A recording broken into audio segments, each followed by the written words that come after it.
Hey guys, David Duford here at davidduford.com, where I help insurance agents become top producers. Today I'm going to give you a quick crash course, say that 3 times fast, on how to become successful in your first year of selling insurance. And the reason that I'm doing this is because I think you really need to understand really what the specifics are to achieve a level of success in selling. After all, somewhere in the neighborhood of 90% of all insurance agents fail out in the first year. And it would be an important use of your time to figure out how to avoid being in the majority and how to be amongst the minority of those who actually achieve success and do away with the failure risk. So I'm going to give you more or less an overall breakdown of everything I think is important, the things that I look for. There's 6 highlighted points here I think that are important, and I'm going to give you, where applicable, personal experience on why these are important. So first of all, above all else, you must have a proper mindset. I've done some sort of insurance sales training on YouTube now for approximately 5 years, since 2014. I've interviewed lots of different successful insurance agents, and I have the unique experience of not just interviewing, but experiencing what it's like to listen to the same thing as well with different people and different successful agents. And the thing that I believe is most important and most best way to explain their success is the mindset that they have about their level of success. Now, if you do any kind of self-improvement, if you see any kind of trainings for that kind of stuff, you will hear mindset all the time.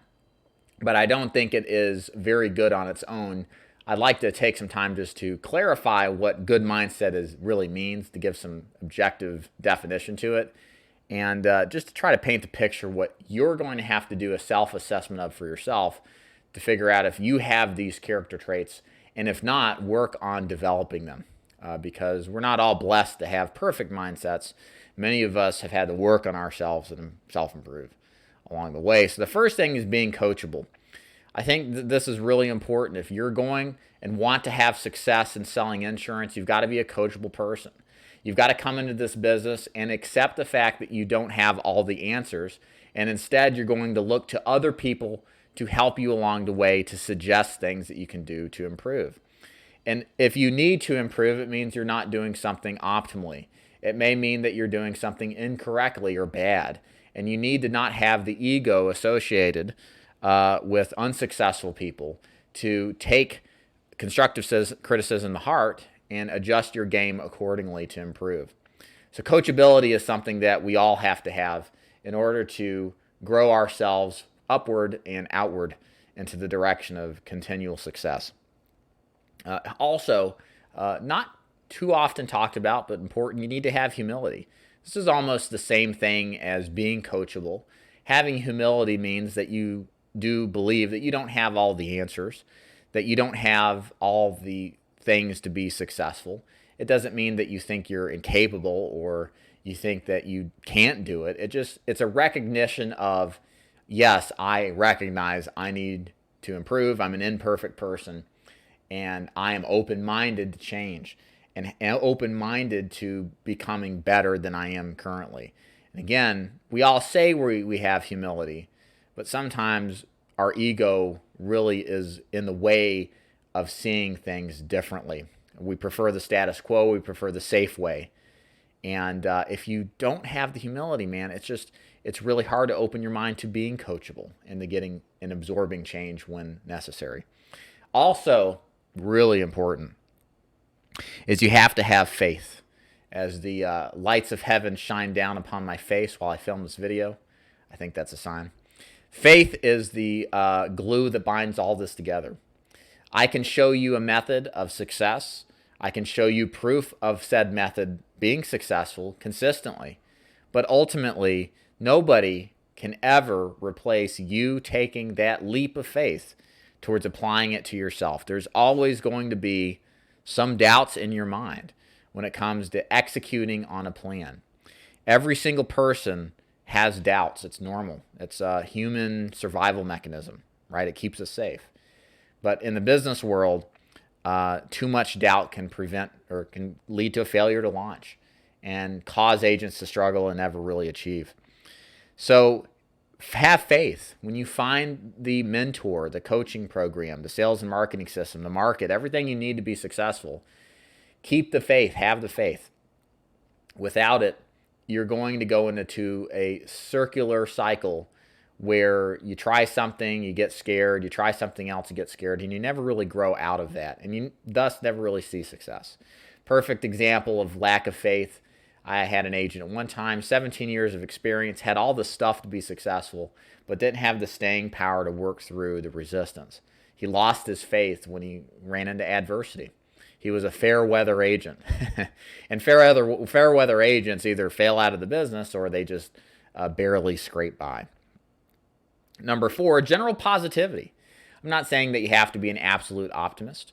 I am probably originally a skeptic, then to a sense an over-optimist. Now I'm a realist. I'm a pretty realistic person.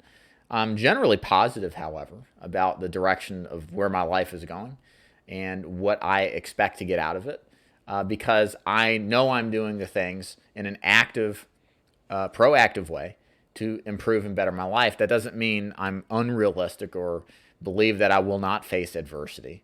I take that with open arms. I'm realistic about what learning opportunities come from difficulties. But when you're out there selling, you have to be generally positive. You have to be happy about what you're selling. You have to be enthusiastic. It has to be translated to the people that you see, your prospects. And a lot of your success in the business will be related to get how enthusiastic you are to get people emotional and moving towards the direction of doing business with you. So be positive. Don't be a negative Nelly. Look, negativity is not good for this business. It's not good for your personal health. It's definitely not good for selling insurance. Nobody wants to do business with a loser. Sorry to say. Number 5 is responsibility. I talked about this earlier in another video about freedom being one of the biggest benefits of this business. Well, with freedom comes responsibility. You have to handle responsibility. In fact, you must embrace responsibility. In fact, the more you can embrace it, the better you'll be. The embracing of the lead generation, the embracing of taking care of your clients, the embracement of doing what's necessary, even when it's uncomfortable, or you face adversity, the embracing getting cursed out for the 5th time in a row, door knocking, but still door knocking. This is your responsibility as a business owner. The buck does not pass with you. You own it. You own all of your responsibility. You own all your problems. You own everything. It's all your responsibility. If you can believe that, it makes life so much better because now you're in control. And now you can dictate where you go in your life and how you want to spend your time working towards it. Along with responsibility, you need consistency of action, consistency of application, and consistency of learning. You cannot dabble in this business and expect to be successful. You have to keep going even if you've failed, even if everybody tells you to quit, even if you've had a bad week, day, month, whatever. Consistency of execution is a big secret in this business. Not a secret, but secret sauce, I guess you could say, despite the circumstances. And number 7 is discipline. Discipline to apply all of this stuff: coachability, humility, faith, general positivity, responsibility consistently on a disciplined basis. Discipline is so important. It's up to you every morning to go to work.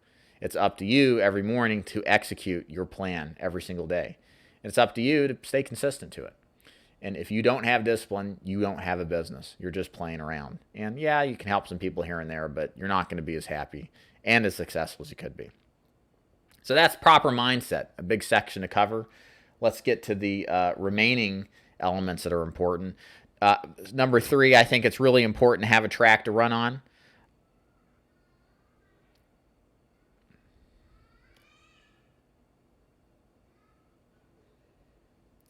The next thing I want to talk about is you really need to have sales skills in order to be successful. So when I say sales skills, it's really important to, well, let's just stop here. We'll do that one later.